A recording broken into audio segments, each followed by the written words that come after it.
Hello all, welcome to watch the verdict. Hanuman cinema trailer cut అయితే చాలా బాగుంది. ఇచ్చిన బడ్జెట్లో ప్రామిసింగ్ విజువల్స్ని అందించారని చెప్పాలి.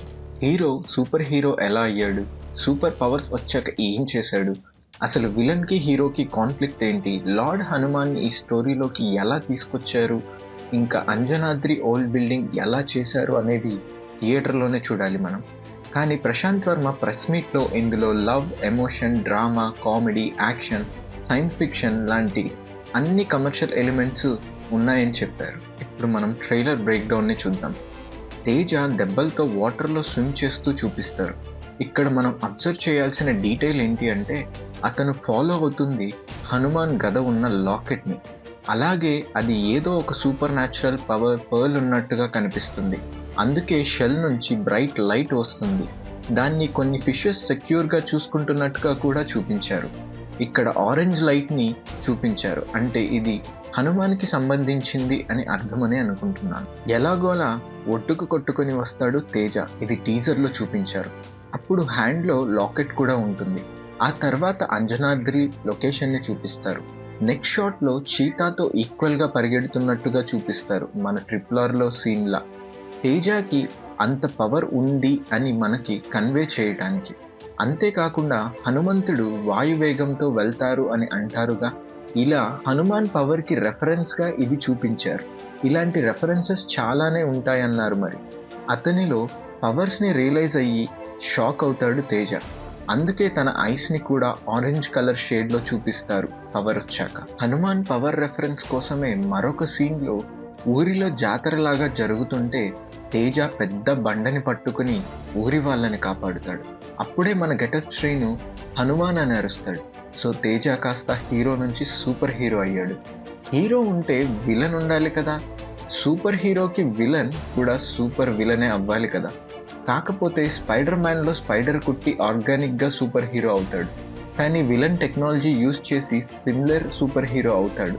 సో ఇక్కడ కూడా విలన్ కోసం డాక్టర్ సిరివెన్నెల ఒక సూట్ రెడీ చేస్తాడు.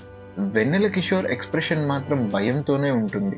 ఫోర్స్ చేసి చేయించాడేమో, కానీ విలన్ ఎప్పుడు హీరో అవ్వాలి అనుకోవటం కామనేగా. సో న్యాచురల్గానే బాడీలో పవర్ ఉండాలి, ఇలా సూట్లో కాదు అని అనుకుంటాడు. అలాంటి పవర్ ఎక్కడ ఉంది అనగానే మనకి అంజనాద్రి షాట్ వస్తుంది. సో పవర్ అక్కడే ఉందని అర్థం. అండ్ ఆ పవర్ గురించి తెలిసిన వాళ్ళు బ్రతికి ఉండకూడదు అని అనుకుంటాడు విలన్. సో ఆల్రెడీ తేజాలో ఉన్న పవర్ ఆ విలేజ్లో వాళ్ళకి అందరికీ తెలుసు. అందుకే అందరినీ చంపేయాలని గ్యాస్ మాస్క్ వేసుకొని వెళ్తాడు విలన్. ముందే డ్రోన్స్ని పంపించి పాయిజనస్ గ్యాస్ని రిలీజ్ చేస్తాడు. అండ్ అబ్జర్వ్ చేస్తే విలన్ ఒక ఐ క్లోజ్ చేసుకొని ఉంటాడు. ఇక్కడ ఎందుకు అనేది మళ్ళీ చెప్తాను, ఇది గుర్తుపెట్టుకోండి. విలన్ డైరెక్ట్గా ఫస్ట్ టైంకే ఇలా ఊరిలోకి రాలేదు, ముందే వచ్చాడు ఒకసారి. అదే తేజ అక్క పెళ్లి రోజు. ఆ రోజు విలన్ కన్నుకి దెబ్బ తగిలింది, అందుకే ఒక ఐతోనే చూస్తాడు. ఇక్కడ కావాలంటే చూడండి. ఇంకొక డీటెయిల్ మీరు ఇప్పటి వరకు ఎక్కడ చూడండి, ఆరెంజ్ కలర్లో స్టోన్ లాంటిది ఆత్మలింగం లాగా ఇక్కడ ఒకటి ఉంది చూసారా తేజ చేతిలో, అదే ఆ పవర్. దీనికోసమే విలన్ వస్తాడు. హనుమాన్ మూవీలో శాసనాల గ్రంథం లేదు కాబట్టి సముద్రగని గారు స్వామీజీ క్యారెక్టర్లో వచ్చి అది దుర్మార్గుల చేతిలో పడితే జరిగే వినాశనం పెద్దదని హెచ్చరిస్తారు. ఇది ఇలా ఉంటే ఆ పాయిజనస్ గ్యాస్ వల్ల అందరికీ ముక్కులో కళ్ళల్లో నుంచి బ్లడ్ వస్తున్నట్టుగా చూపిస్తారు. అసలు తేజ చేతికి ఈ పవర్ స్టోన్ ఎలా వచ్చింది అంటే, అతన్ని కొంతమంది మాస్క్ వేసుకున్న tribal kind of people attack చేస్తారు. ఆ తర్వాత తంతే అంజనాద్రి వాటర్లో పడతాడు. అదే మనం చూసిన first shot in the trailer. So అధర్మంకి ఎదురు నిలిచి ధర్మంగా యుద్ధం చేయాలి అనుకునే తేజ వైపు హనుమాన్ నిలుస్తాడని అంటారు. అందుకే ఇక్కడ ఒక ఎలివేషన్ షాట్ ప్లాన్ చేశారు. శ్రీరాముడి అవుట్లైన్ లైటింగ్ షాట్ వస్తుంది కదా, అది విలన్స్ గ్యాంగ్ గన్తో షూట్ చేసినప్పుడు క్రియేట్ చేస్తారు. అండ్ ఇక్కడ ఈ షాట్లో గద ఎలా వచ్చింది అంటే, స్టార్టింగ్లో చూసిన లాకెట్లోని గద అంత బిగ్గా అయ్యుంటుంది అని అనుకుంటున్నాను. ఇక్కడ ఈ హెలికాప్టర్ని రూట్స్తో లాగే షాట్ కూడా హనుమాన్ అయ్యుంటే తోకతో చేసేవారు కదా, హ్యూమన్స్ కాబట్టి రూట్స్ యూజ్ చేశారు. ఇది కూడా హనుమాన్ రెఫరెన్స్ షాట్ అనే అనుకుంటున్నాను. నాకు హనుమాన్ రాక్ స్టాచ్యూ పోస్టర్ చూస్తే ఆ అంజనాద్రిని ప్రొటెక్ట్ చేయడానికి అలా నిల్చొని ఉన్నారు అని అనిపిస్తుంది.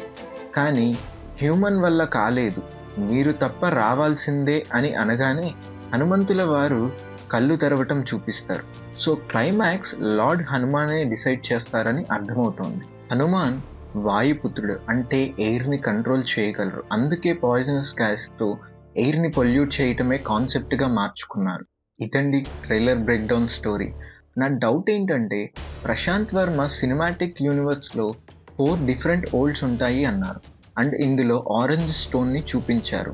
అదిరాలో బ్లూ కలర్ యూస్ చేశారు. బ్లూ స్టోన్ చూపిస్తారేమో. అవెంజర్స్లా ఇన్స్పైర్ అయ్యి పవర్ స్టోన్స్ నుంచి రావటం, ఫైనల్గా స్టోన్స్ మర్జ్ చేసి super power create or destroy లాంటి సిరీస్ చూస్తామేమో అనుకుంటున్నాను. మీకేమనిపించింది అనేది కమెంట్స్లో చెప్పండి. అండ్ నా ఈ ట్రైలర్ బ్రేక్డౌన్ మీకు నచ్చినట్టయితే please like, share and subscribe to the channel. Thank you for watching.